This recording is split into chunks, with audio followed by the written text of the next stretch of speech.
c'est un livre sur le désir de communiquer, oui, enfin, quels qu'en soient les moyens, et sur les mésententes, les malentendus, les différences qui peuvent opposer des gens qui s'aiment, qui auraient tout pour se comprendre, et qui, à cause de leur histoire respective, ont du mal à avoir une histoire commune. Après les algues, où j'avais le sentiment d'avoir fini quelque chose, et d'une certaine façon j'avais envie de reprendre les choses d'une manière un peu plus radicale. Donc la première idée, ça a été de renouer avec le narrateur du Gris et d'essayer d'expliquer ou de trouver des raisons à la manière qu'il avait eu de vivre. Et, en particulier le fait que après avoir plus ou moins cessé de vivre comme il vivait, il se réfugie dans des cités en voie de démolition. Et donc la première idée, elle a été, on va dire, d'ordre architectural, c'est-à-dire que je me suis posé la question de savoir où auraient pu vivre ses parents. Et par rapport à ça, j'avais envie de faire quelque chose de plus délirant de ce point de vue-là. Et donc le projet du livre, il est venu des casemates. Et voilà. Et à partir de là, puisque c'était le narrateur du Gris et que le narrateur du Gris est celui qui est le plus proche de moi, l'autre idée, ça a été de faire un texte de nouveau plus autobiographique. Donc de prendre certains de mes souvenirs, et ça j'insiste, de ne pas les laisser tels quels, mais de les déformer totalement pour en faire de la fiction. En général, il y a toujours dans la façon dont existent les gens des séparations. Je me suis posé la question de savoir quelle séparation il pourrait y avoir si tout était concentré. Donc la séparation que j'ai trouvée, c'était cette séparation un peu délirante des tâches pairs et des tâches impaires, qui fait que les gens qui sont dans des tâches impaires fantasment sur les gens qui sont dans des tâches pairs, comme justement un lieu de fascination qui fait rêver, un lieu touristique. On se dit qu'est-ce qui peut bien se passer, on a envie de dire.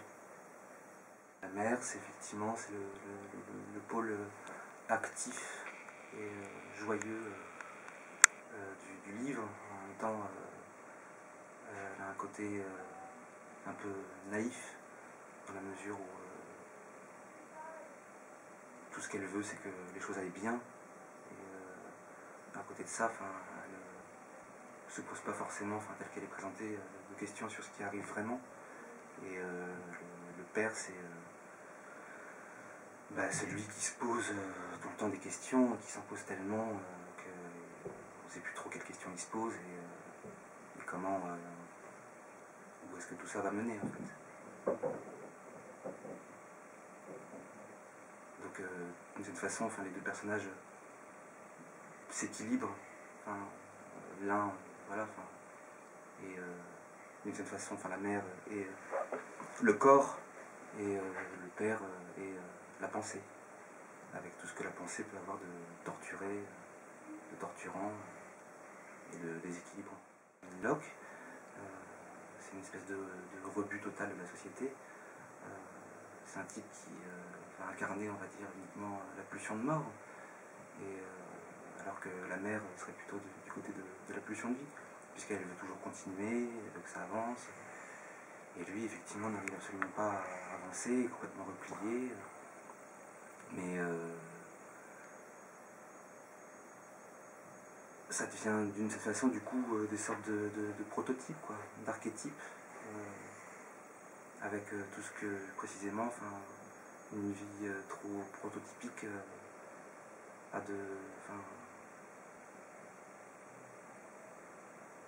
qu'une vie telle conduit effectivement à l'impasse. D'une certaine façon, c'est des personnages qui manquent de nuances. Le père, il n'est pas du tout nuancé. Il n'est pas là à se poser. Il est dans sa démarche, dans sa logique, et il y va à fond. La répétition finit toujours par susciter de la crise. Quand une situation se répète, il y a un moment où ça explose. Parce que c'est pas possible d'avoir une vie qui se répète en permanence, que les uns comme les autres, les personnages essayent toujours à un moment ou à un autre de changer leur situation et de trouver du nouveau. Enfin, par rapport à une vie qu'ils subissent, ils essayent de la choisir. Ils se posent la question du choix. La répétition, par définition, c'est ce qu'on subit. Le patron rythmique qui s'impose, qui n'est plus du tout le même d'ailleurs depuis le guéri, je crois. Enfin, les phrases sont de plus en plus courtes.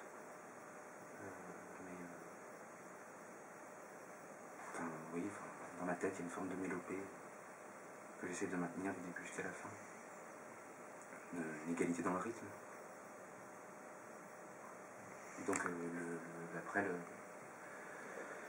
l'idée c'est justement, s'il y a égalité dans le rythme, ça forcément c'est répétitif.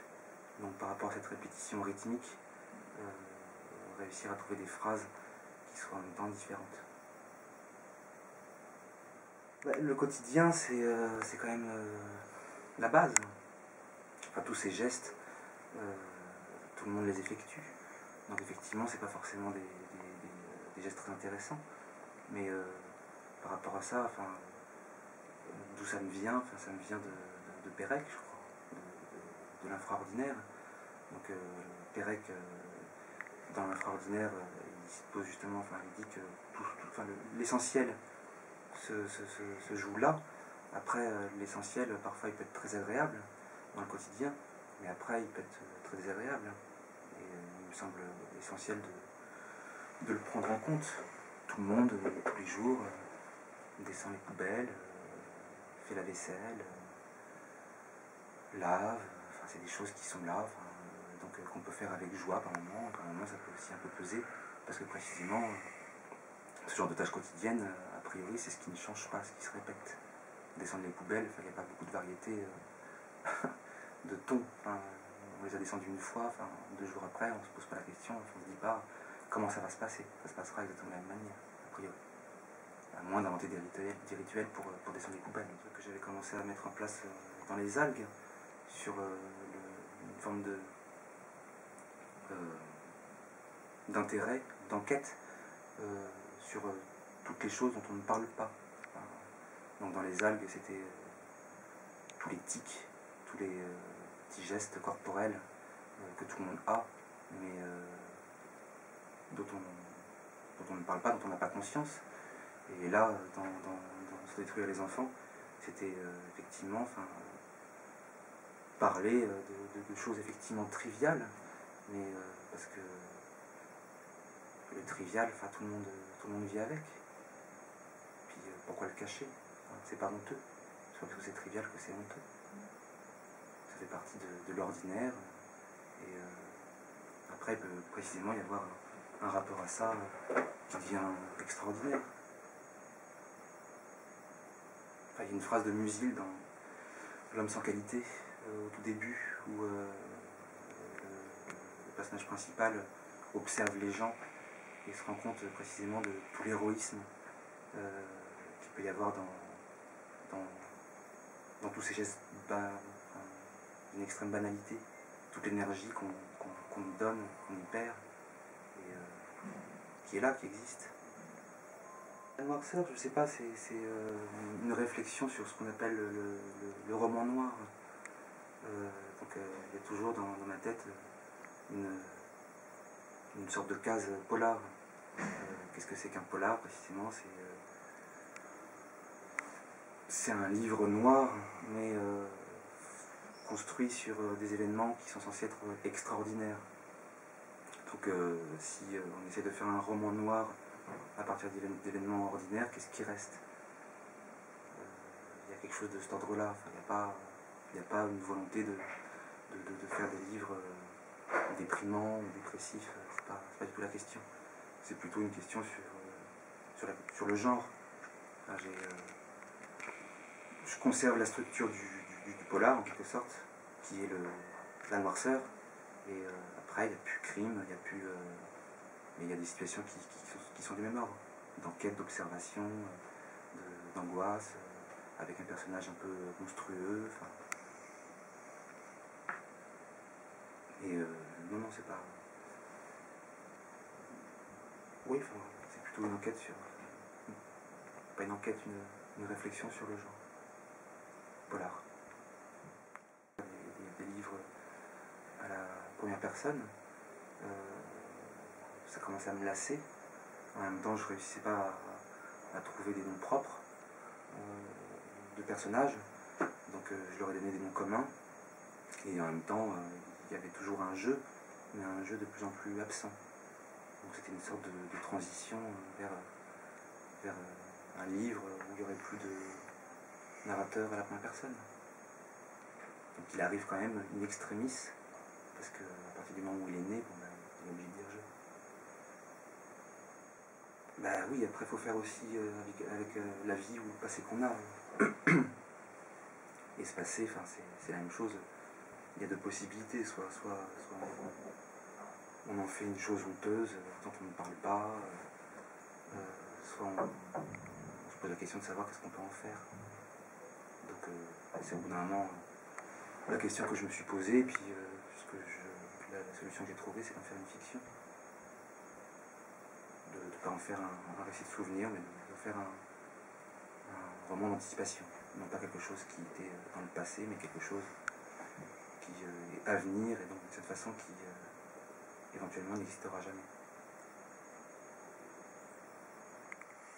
Par exemple de séparation de chapitres, c'était pour faire un texte qui finit par l'idée, qui finit par prendre, et de cette noirceur se dégage une sorte de, oui, le mot qui me revient à l'esprit, c'est mélopée, de rythme, de choses qui finit par être un peu au-delà de la noirceur, par l'énergie qui se dégage, du flux rythmique, si j'ose dire. Dans la cuisine, ma mère remarque que les poubelles d'hier n'ont pas été jetées au vide-ordures. Elle garde son calme. Elle file dans les toilettes où elle repère des coulures de diarrhée solidifiées, presque noirâtres, sur les rebords de la cuvette. Devant une chose pareille, il reste deux solutions. Ma mère choisit celle qui leur laisse, à elle et à mon père, une chance minime de se préserver. Elle tire la chasse d'eau, elle prend le balai-brosse afin de tout effacer. Mais la diarrhée est sèche et elle est obligée de frotter longuement. Elle se demande ce qu'elle a fait pour mériter un tel accueil. Les dernières heures de sa journée ont été harassantes et lui est encore là, comme ce matin, en espadrille et en boxeur, à feindre d'être occupé, à boire sa bière, ses fioles et ses ampoules, à dépenser de l'argent dans des vétilles, des téléchargements de vieux matchs de catch qui n'intéressent que lui. Ma mère n'a peu de patience, elle hésite pour le secouer, à le traiter de parade.